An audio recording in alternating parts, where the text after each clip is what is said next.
चुनाव परिणाम आने के बाद पूरे बनारस सहित पूरे चंदौली में जश्न का माहौल है और बधाई देने का लगातार तांता लगा हुआ है। और हमारे साथ हैं नवनिर्वाचित सांसद वीरेंद्र सिंह और इनसे हम जानेंगे कि कितनी चुनौती थी, क्योंकि भारी उद्योग मंत्री भी इनके सामने चुनौती देने के लिए तैयार थे।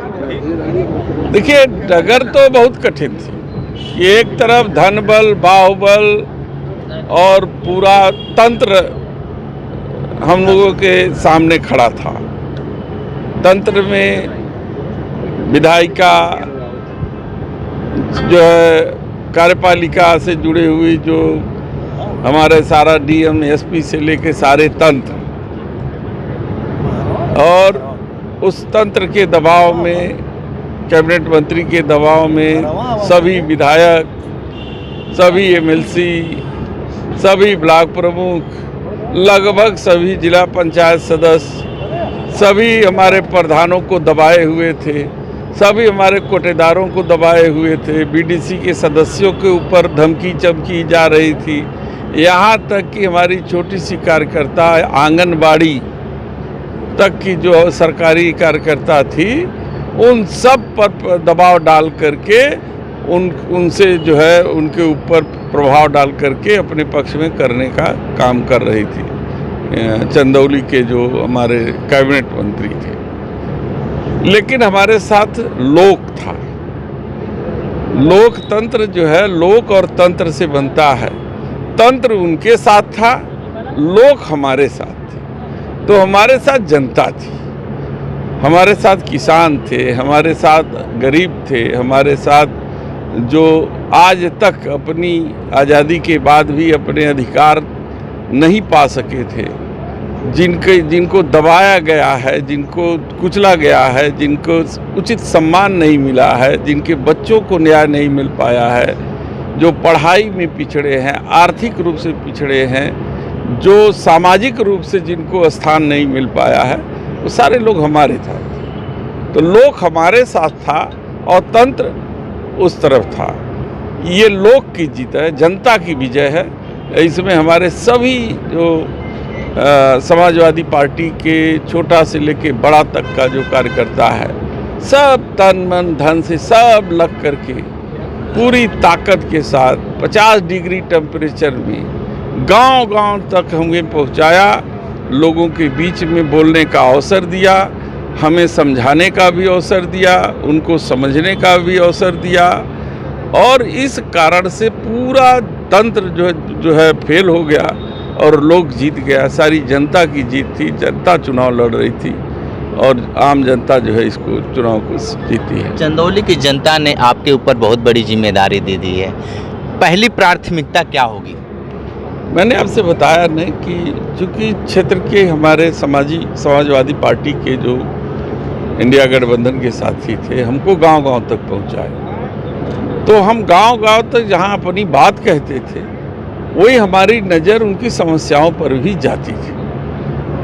आज 10 वर्ष में जो चंदौली कभी पंडित कमलापति त्रिपाठी की धरती रही है, जहां विकास के नाम से लोग जाने जाते थे, शहीदों की धरती रही है, समाजवादियों की धरती रही है, आज वहां पर वो पिछड़ापन महसूस हुआ मुझे कि जहां देश तरक्की की तरफ बात कर रहा है, अभी चंदौली में हम आम ज़रूरत की चीज़ भी मुहैया नहीं करा पा रहे हैं। स्वास्थ्य सेवाएं एकदम जर्जर थी।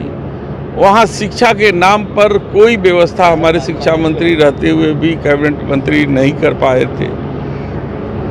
वहाँ की गांव की सड़कें जिस पर किसान चलता है, जिस पर बच्चे बच्चियाँ जिस रास्ते से चलकर स्कूल जाते हैं, उनकी हालत बड़ी खस्ताहाल है। सिंचाई के जो साधन कांग्रेस के समय में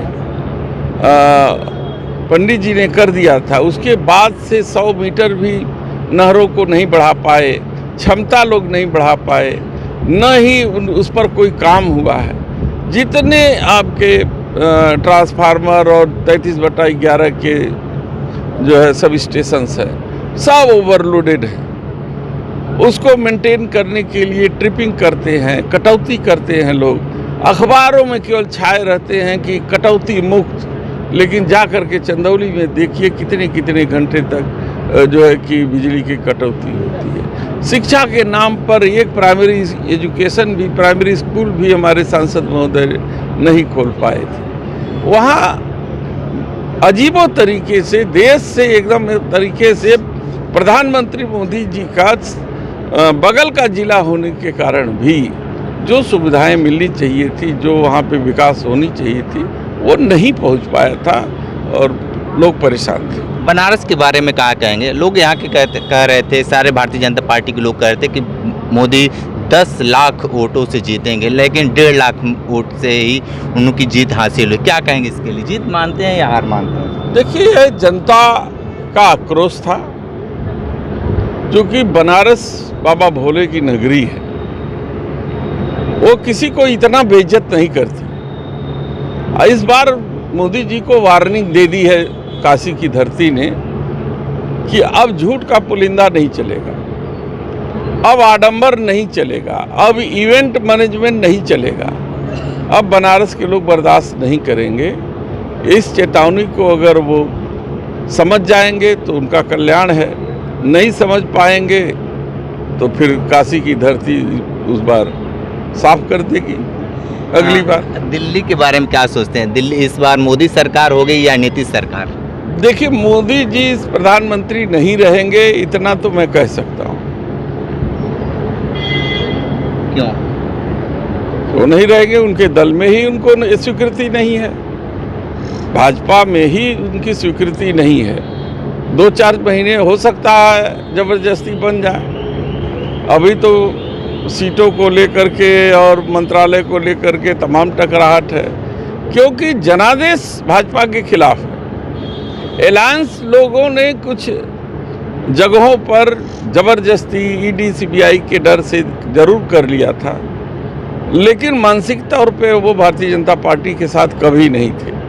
चाहे वो टीडीपी रही है, क्या टीडीपी भूल जाएगी? कोई हथकड़ी लगा करके उनको जेल में भेजा गया था।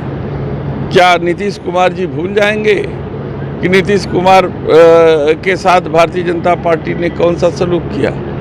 ये जो है भारतीय जनता पार्टी विशेष रूप से प्रधानमंत्री मोदी के खिलाफ जनादेश है। जो कहते हैं ना कि अब की बात मोदी सरकार, अभी भाजपा का नाम तो उन्होंने लिया नहीं, इसलिए जनादेश उनके खिलाफ है और उनको प्रधानमंत्री पद से हट जाना चाहिए। तो आप सुन रहे थे नवनिर्वाचित सांसद वीरेंद्र सिंह को बहुत सारी इन्होंने बातें बताए हैं, विशेष इंटरव्यू कर रहे थे। तो हमारे साथ बने रहे कांडी बनारसी के साथ, हमें दीजिए इजाज़त। नमस्कार।